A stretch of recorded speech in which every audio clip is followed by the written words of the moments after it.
The latest CBS News Battleground Tracker found that while Joe Biden and Elizabeth Warren are running neck and neck in the early primary and caucus states, Warren is the second choice for more voters.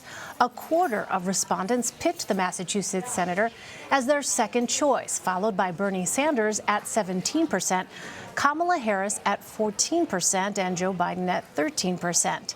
Kabir Khanna is the senior manager of CBS News Elections Unit. He dug into this data and is here to break it down for us. Kabir, thanks so much for being with us. Thanks for having me. I think this is so interesting because at this moment, anything can happen. Right. So knowing about the other options and what people see as their sort of viable second picks here would seem to be significant. Explain for us more broadly, why is a voter's second choice candidate something that we should be noting right now? Yeah, so it's usually not the first thing you look at in the polling. Yeah.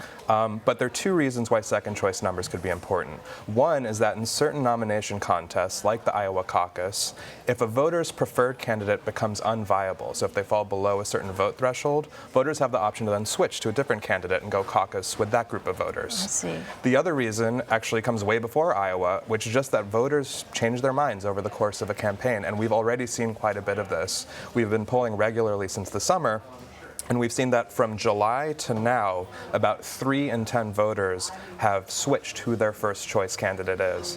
And a lot of Kamala Harris's supporters from the summer have now switched to Liz Warren, who they were considering at the time. So is that primarily what is driving Elizabeth Warren's second choice numbers? Yes, it's a big part of it. So her numbers are really driven by supporters of the other top tier candidates, such as Joe Biden and Bernie Sanders. So for example, of people who prefer Joe Biden first, about a third say Elizabeth Warren would be my second choice. And there's a big overlap in support between Bernie Sanders supporters and Liz Warren supporters. That would seem to be expected. Yeah, it makes sense given their policy positions. Ideologically, yeah, similar. So 45% of Bernie people say Warren is my second choice.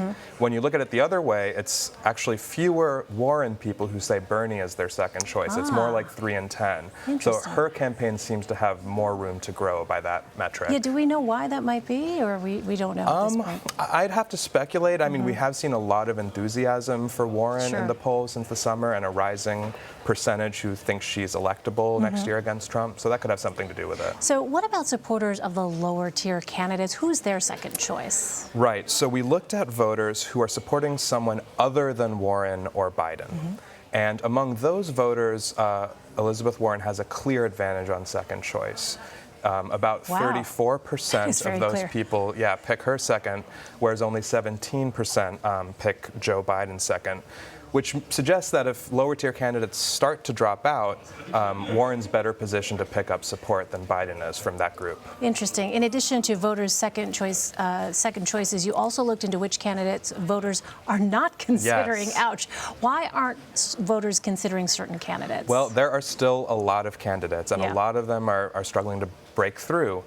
So we asked people if they said that they weren't considering someone, why not? We gave them a list of reasons, and they could choose multiple reasons. And the main thing they said, about half of them said, we just haven't heard enough about them yet.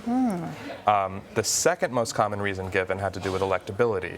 It was that they were concerned that the candidate wouldn't beat Trump next year. And that echoes something we've seen in the polling over and over since June, which is that Democrats are really prioritizing electability. Yeah. Is this different than actually ruling out a candidate? I wouldn't say they're ruling them out, but the poll is a snapshot in time, and as of now, they're not considering them. They're allowed to select as many candidates as they want that they're considering, and these were people who they didn't select. It doesn't mean that they wouldn't change their mind at some point. Sure. All right. And the debates might be an opportunity to get people to start paying attention to them. Yeah, it'll be interesting to see if any of these dynamics change after this debate. All right, Kabir Khanna, really good stuff. Thank you so much, Kabir. Thanks, Elaine.